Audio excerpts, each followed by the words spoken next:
The media has named Paige Bueckers and Juju Watkins as the two next superstars in women's basketball. But there is one player who is hot on their tails, and some are saying that she might already be better.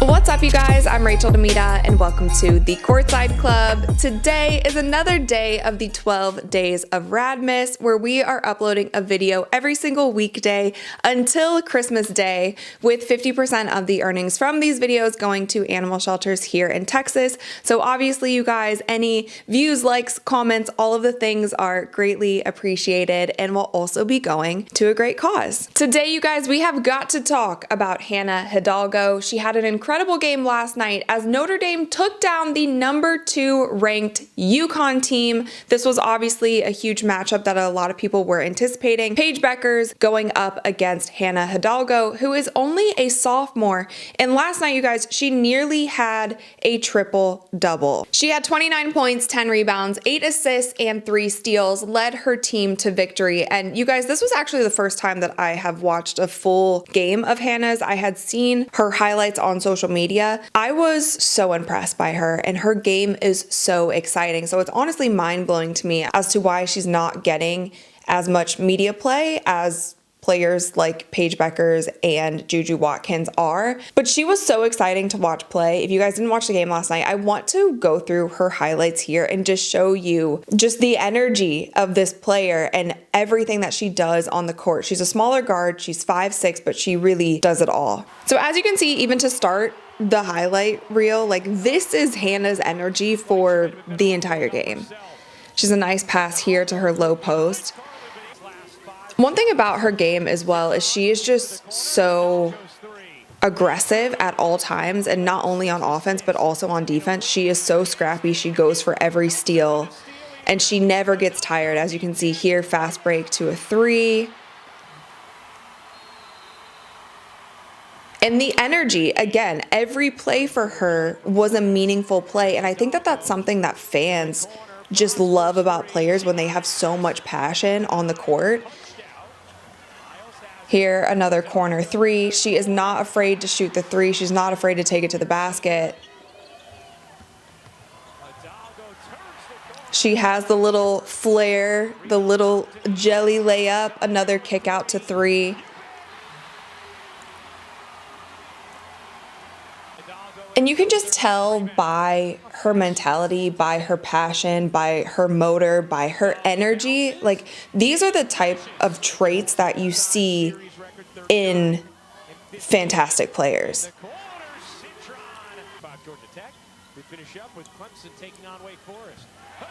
Another 3 right there. Another 3 here, step back 3.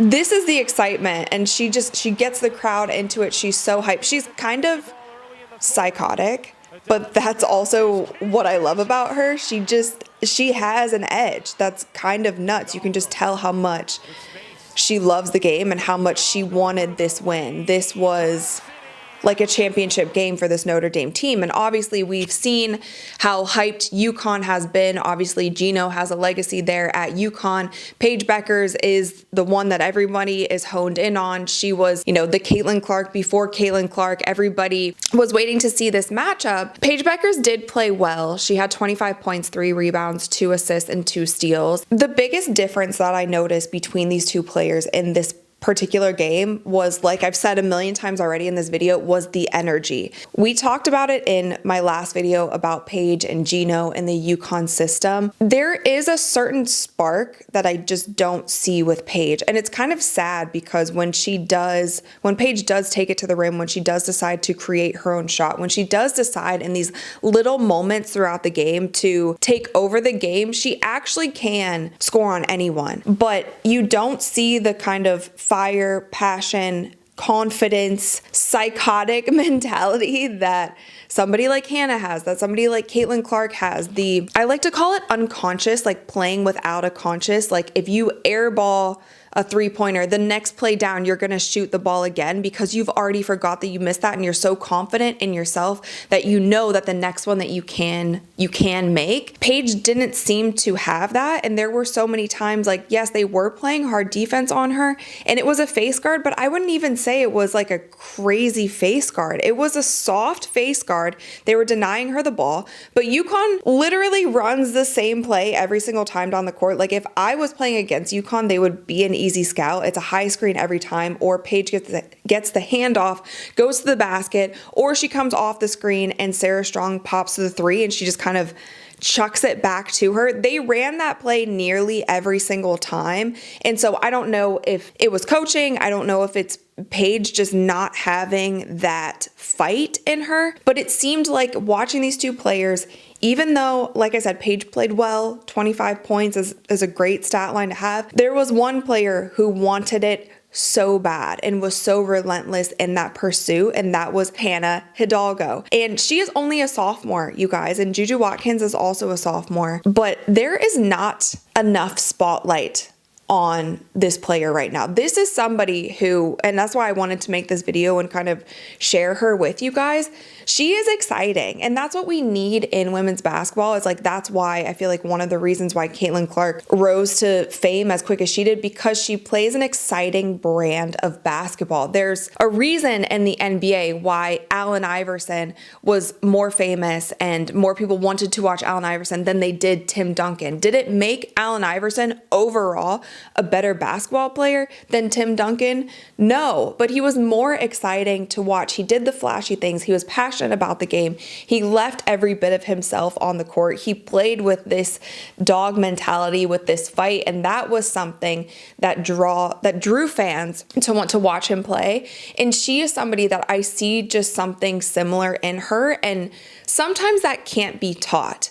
I will say that fight, that fire, that passion that you have can definitely be dimmed if you have the wrong coach or if you have the wrong teammates around you. And that's why I questioned in my last video about Paige. I just wonder if the UConn system took some of this flair away from her, has her overthinking at times. There was also an interview that Gino did after the game. Just some of the stuff he says, it sometimes to me doesn't feel like he takes ownership for some of these things also. You know, people were in my comments in the last video saying that I don't understand Gino's sarcasm, or I'm not so sure, you guys. So here is what he had to say about Paige after their loss to Notre Dame.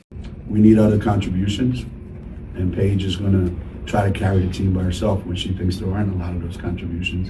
And that's not good for her, and that's not good for us. You got to take some of the pressure off of Paige. Sometimes she's her worst enemy, and she over-penetrates to try to get something in traffic and get to the free throw line and blah, blah, blah. If you're going to play her the way they played her, which I think is what she's going to see a lot of. He says they need to take some of the pressure off of Paige. I think he needs to. Like, listen to what he just said. He said sometimes she over-penetrates and then literally 2 games ago, he was saying that she's too passive and she's not aggressive enough. Now he's saying that she tries to take over when she doesn't need to. And he's saying all of this publicly, so I don't know what he is saying to her. I'm not in that locker room. They might have the greatest relationship, but from what I saw just watching her, it does seem like a player who isn't playing free. There's a difference between playing free and playing in your own head. And the mental aspect of basketball is like, it's so important. It truly, truly is, because there have been incredible players with incredible skill sets who can't get out of their own head and break through. And it's like, I feel like Paige could be a superstar who does dominate, but I don't know. I'm going to watch more of her this season and see how she develops. But the pressure that the media put on her, the Caitlin Clark before Caitlin Clark comparisons that everyone was making of her, Gino saying that basically her career wouldn't be anything if she doesn't win a championship before she goes to the WNBA. Like, there's just a lot going on, and she is not playing with pure freedom, with passion, with an excitement, with having fun on the court like some of these other players are. Last thing about Hannah Hidalgo. She is not one of the players that the media has chosen to be a superstar player. I think that there's this weird thing within women's basketball where the media chooses who they want to be a star and they live or die by that. And we even saw that last year in the WNBA when A'ja Wilson was crowned MVP before the season even started. And I thought that was crazy. I hadn't seen that before. The thing about building superstars is that superstars are going to come organically. The fans are going to be drawn to who they want to be drawn to. And it's going to be a bigger fight for some of these players who aren't getting any media play at all. But Caitlin Clark was one of those players. It took her until about midway through her sophomore season. And then you saw this huge explosion in her junior season where people started watching her and be like, whoa, this girl is different. She's doing things that we haven't seen before. And maybe I'm jumping the gun here, but just from watching a full game of hers, there is something special about Hannah Hidalgo. She has so much energy, so much passion, a spark on the court, and she's 5'6". That's something that's also, a lot of people are saying, well, maybe she won't be able to play at the next level being that short. That is something that makes her special and makes her unique, and that's also what you need to stand out from the crowd. And so I think that organically, as more fans start to watch her play, she's also at Notre Dame, which is a great basketball school, but it's not a UConn. It's not a system style basketball school. And I think that she's going to thrive here. So yeah, I think that she is a light. She's a superstar. She's going to be really exciting to watch. And I will definitely, she made a huge fan out of me just in last night's game. But you guys let me know what you think in the comments below. Have you watched Hannah play? Did you watch the matchup between her and Paige last night? Obviously, let me know what you guys think. Thumbs up this video if you enjoyed it and click that little subscribe button because we are uploading new videos every single day until Christmas. And until then, well, I'll see you guys Monday, actually. We're not going to upload on the weekend. I'll see you guys Monday for another day of Radmas. Ooh,